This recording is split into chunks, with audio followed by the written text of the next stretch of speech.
Fala galera, bom dia, boa tarde, boa noite, dependendo da hora que você estiver assistindo aí na sua casa, no seu aparelho celular, seu tablet, seu iPad, seu iPhone, qualquer aparelho que você esteja na condição de estar portando. Eu sou o professor Pedro Gabriel, não estou na condição, que mesma condição que você, né? Obviamente você está com todos esses aparelhos, eu não tenho nenhum deles, mas eu vim aqui para falar contigo sobre o quê? Sobre a velha ordem mundial, o nosso módulo 4 da Geografia 3, tá? Você que é do médio militar, agora tu vai fechar, já teve Geografia 1, já teve Geografia 2, agora Geografia 3, esse módulo 4 aí que fala sobre basicamente a Guerra Fria, né? A velha ordem mundial representa a Guerra Fria, a matéria que você teve mais ao longo da sua vida, a matéria que você mais lembra. Geralmente os alunos adoram a matéria de Guerra Fria e tiveram bastante ao longo do seu ensino. E é por isso que a gente começa falando sobre o quê? A conjuntura histórica do processo, tá? A Guerra Fria, ela representa o quê? Ela representa o período, né, que vai basicamente de 45 até 91/89, né? O período da Guerra Fria, ele se estende aí pós Segunda Guerra Mundial até a queda do Muro de Berlim em 89 e a desintegração da União Soviética, né, em 91. Esse processo tem muito a ver com a história, por quê? Porque a Guerra Fria, que representa essa ascensão de duas superpotências, né, Estados Unidos de um lado e União Soviética do outro lado, essa ideia de uma guerra, né, de ideologias, uma guerra de modelos, né, uma guerra de propagandas, né, entre os dois países, que de fato não foi uma guerra à vera, não teve conflito à vera, por isso que é chamado de Guerra Fria, acaba tendo como importância o fim da Segunda Guerra Mundial. Porque a Segunda Guerra Mundial, quando termina, ela deixa vários países debilitados. Alguns países que perderam a guerra e ficaram debilitados, né, tiveram que ser reconstruídos, e também países que venceram a guerra e mesmo assim estavam destruídos, precisavam também se reestruturar. Por isso que duas potências surgem fora da Europa, né?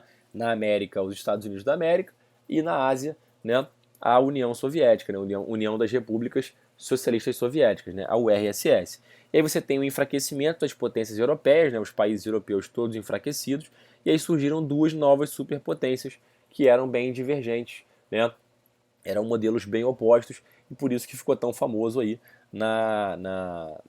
no mundo, né, no período histórico, é um período que todo mundo se lembra bem, tá? Aí você tem a oposição aí mostrada para você, né, nas bandeiras, a bandeira dos Estados Unidos do lado esquerdo e a bandeira, né, da União Soviética do lado direito, né? Aí você tem características do mundo capitalista, que geralmente a prova cobra características de cada mundo ou uma comparação entre os dois, tá? Primeiramente, no caso americano aí, ó, mundo capitalista, né, os Estados Unidos da América. Você tinha ali, teve a instauração do Plano Marshall. O que foi isso? Quando acabou a Segunda Guerra Mundial, os americanos fizeram o quê? Criaram o Plano Marshall, que é para poder ter ajuda financeira, né, dar ajuda financeira aos países europeus que estavam querendo se reconstruir. Tipo assim, acabou a guerra, todo mundo quebrado. Então o que eu vou fazer? Vou te ajudar. Vou te emprestar um dinheiro, depois você me paga. Beleza? Tipo assim, galera, é óbvio que existe interesse econômico, tá? Eu tô te emprestando e eu vou receber esse dinheiro depois. Mas na época não era só uma questão econômica. Existia um medo de que esses países fossem influenciados pela União Soviética. Então, o Plano Marshall também foi uma estratégia política da época, beleza? Que a ideia era deter o avanço soviético. Qual era o principal objetivo? Reavivar a economia de mercado. Como assim? A economia de mercado é aquela economia que a gente tem no mundo capitalista, né? A lei da oferta e procura, né? A liberdade de iniciativa, né? A liberdade de concorrência. Então, os países precisam estimular para que as pessoas consigam abrir negócios, para que as coisas possam desenvolver cada vez mais. O problema, galera, é que não tinha como fazer isso sem apoio externo, e aí esse dinheiro vai ser usado para isso, né, para dar apoio, para dar subsistência, né, para dar subsídios às empresas e para que elas consigam se desenvolver, beleza? Aí você vai ter lá a ajuda para reconstruir as economias, né, por conta desses recursos que vão chegar, muitos vão investir em infraestrutura, né, para reconstruir a cidade que estava totalmente destruída, as cidades, né, que estavam totalmente destruídas. E oficialmente qual era o argumento? A ideia é combater a fome, né, combater que avance aí, né, que avancem problemas de ordem social nos países europeus depois de ser devastado pela guerra. A ideia é tentar melhorar, né, e não piorar. Por isso que o Plano Marshall vai ser idealizado. Show? E se você reparar bem, ó, o escudo do Capitão América, ele é muito parecido com, né, o símbolo do Plano Marshall, né? Muitos historiadores fazem essa associação entre o Plano Marshall e o escudo do Capitão América. Show? Primeiro escudo, né? Antes daquele de vibrânio. Belezinha, galera? E aí o mundo comunista, né, tinha como liderança a União Soviética, que fazia oposição aos Estados Unidos. Inicialmente, tá? Ela recusa o plano Marshall, né, dizendo que não tem por que aceitar esse dinheiro, e depois ela cria o seu próprio plano, né? Ela vai criar uma comissão, né, que é a chamada Comecon, para desenvolver a economia dos países, né, aliados, dos países mais pobres, dando apoio financeiro, né, a esses países do leste europeu, aquela partezinha ali, né, que você já ouviu falar, Iugoslávia, né, países que estavam ali e que eram aliados, Tchecoslováquia, que eram aliados da União Soviética, tá? Posteriormente ela vai criar um plano chamado Plano Molotov, né, como se chamava, que também tem a ver, né, com essa questão econômica, tá? Vai criar também o Cominform, que era um órgão de controle, né, para coordenar e controlar os países que tinham, né, partidos comunistas. Galera, os partidos comunistas do mundo todo, eles ainda hoje são ligados ao Partido Comunista lá da União Soviética, como se fosse lá a central e todos os demais partidos, né, filiais desse Partido Comunista Soviético, né, gigante, né, tanto que muita gente chama de partidão. Então é como se tivesse qualquer país do mundo que tenha um partido comunista, ele é associado, né, ao mundo, ao Partido Comunista Soviético, né, o PCUS, né, Partido Comunista da União Soviética. O fato é que tudo isso aí é para tentar, de alguma forma, combater o avanço capitalista, né, combater o avanço americano, e essa guerra ela vai, né, se desenvolver em todos os âmbitos, até âmbito esportivo, galera. O time de basquete dos Estados Unidos contra o time de basquete da União Soviética.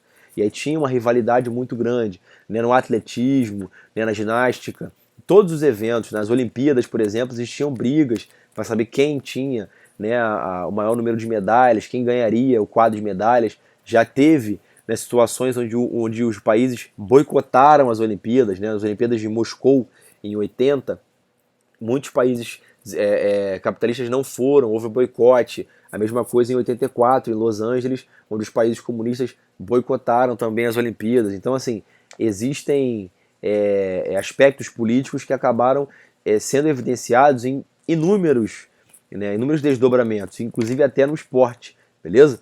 Por isso que existia essa oposição aí muito grande entre os países, né? Você vai ver filmes que mostram isso, né? O filme do Rocky Balboa, ele lutando contra o soviético, né? Contra o comunista, né? Você vai ter vários filmes que mostram isso, e a ideia é te mostrar essa oposição entre o lado capitalista e o lado comunista. Tá? O Senhor das Armas também é um filme que mostra, né, quando tem o fim da Guerra Fria, a quantidade de armas que estão disponíveis. Enfim, o fato é que essa é a oposição do mundo capitalista com o mundo comunista. Beleza, galera? E aí você tem, ó, o símbolo da Cominform, da Comecon. Repara que tem uma estrela vermelha aí no centro, né, representando um dos pontos característicos, né, um símbolo do comunismo, tá? Aí você vai ter, né, dentro dessa Guerra Fria, uma grande rivalidade entre os dois países, né, entre a União Soviética e os Estados Unidos, né, de 47 a 91, como eu te falei, né, 45 segundo alguns autores, que representa o fim da Segunda Guerra, né, uma guerra de poder, que não houve conflito direto, né, não houve, né, disputa direta, nem míssil de um lado, nem míssil de outro lado, exatamente porque não poderia haver conflito, né?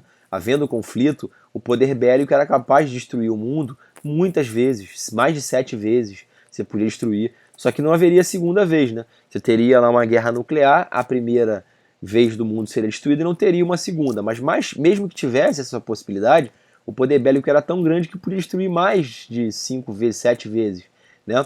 Então isso gerava um medo muito grande entre os países que estavam alheios a esse evento. Para quê? Para que não houvesse a guerra de fato, senão o mundo ia acabar. Show? E daí vem a ideia, né, da Guerra Fria ser ter esse nome, né? Não houve conflito direto. Na verdade, tivemos conflitos indiretos, né? Os países financiavam grupos políticos fora dos seus domínios, né? O Vietnã, aí você vai ver aquele filmezinho do Rambo, né? O Rambo indo ao Vietnã libertar, né, prisioneiros americanos que estavam lá. Você vai ter em Moçambique, em Angola, né, vários grupos sendo financiados pelo bloco comunista e pelo bloco capitalista, beleza? Aí você tem aí, ó, dentro das características, né, da Guerra Fria? Uma disputa tecnológica, né? Os americanos desenvolviam uma pesquisa específica, a União Soviética também desenvolvia, para tentar ver quem tinha a melhor tecnologia, né? Houve aí uma corrida armamentista, o poder bélico, né? Foi muito tratado naquele momento, investimento em armas, investimento em armas nucleares, em ogivas nucleares, em mísseis, tá? Muito dinheiro sendo gasto com a produção e compra de armas, tá?